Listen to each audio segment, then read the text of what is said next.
Hi guys, welcome to your wider curriculum history feedback response video from our live meeting that we had this morning. So this morning we started off with a little activity to see how many Roman inventions you knew. It was great. There were lots and lots of inventions that you guys were coming out with, and there were some that some of you may have missed out. That like concrete wasn't one that came that often. And there were also other things that the Romans invented that we hadn't really spoken about in our lessons that we still have today. Things like scissors and socks and stuff like that. But no, it was a good way to start the lesson off. And then what we went on to do was a quiz just to see how much you know or remember through our Roman topic. And it was great to see that out of the 10 questions, the majority of you were getting in the region of about 6 to 7 and above correct, which was really good to see. And for those of you who got below 5, you got some of them right. So everyone was able to answer some of the questions correctly. Now, there was one question that came up about the Romans. There was a couple of questions, but one that I remember really standing out was about the calendar, and what the calendar was and why it came about. Now, the Romans used to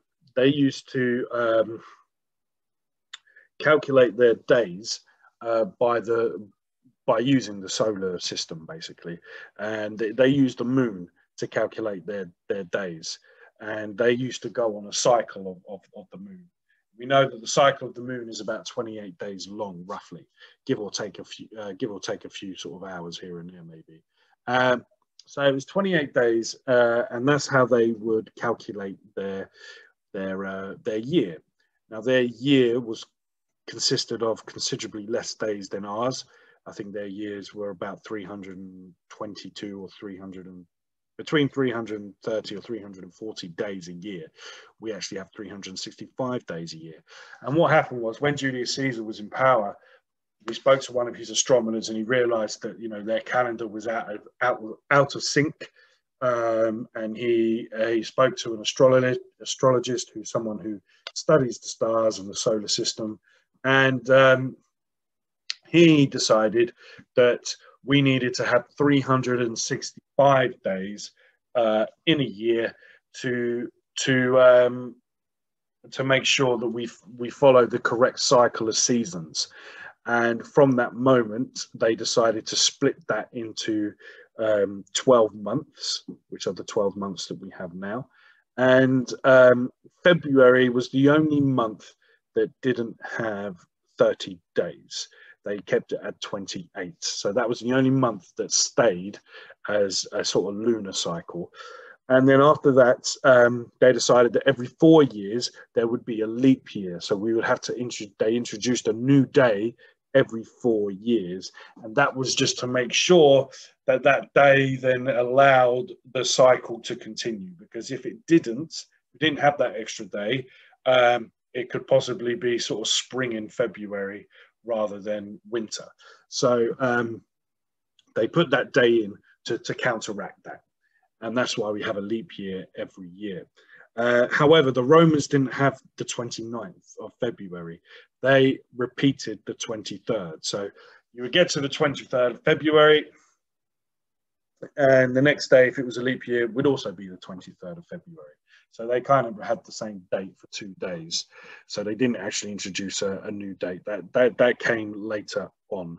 But that's where the calendar came from. And a lot of the names in the calendar of the months are based on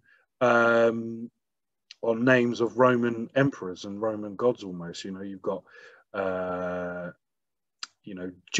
Julius could be for July, or June. Augustus for August, October, Octavius of Augustus. Yeah, so a lot of the names from the calendar are based on Roman names as well. So that's where the calendar came from. That was the interesting thing. And there was another question also about the end of the Roman Empire and who the last Roman Empire was, emperor was. And I did speak about, after the Roman Empire started to fall and crumble, it kind of converted into the Holy Roman Empire, which was where the Pope was then was introduced, and the Pope didn't control the whole of the empire. You still had, well, they did, but you may still have had a figurehead of a leader. There was someone called Charlemagne. He became a Holy Roman Emperor, and that was the spread of Christianity then going through the Roman Empire. So the Roman Empire, as we kind of have been looking at, ended with Romulus Augustus as the Roman Empire.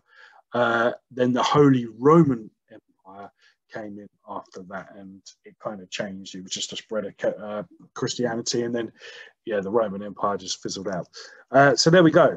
There's your response videos. Have a good day, and I'll see you in the next live tomorrow. Bye-bye.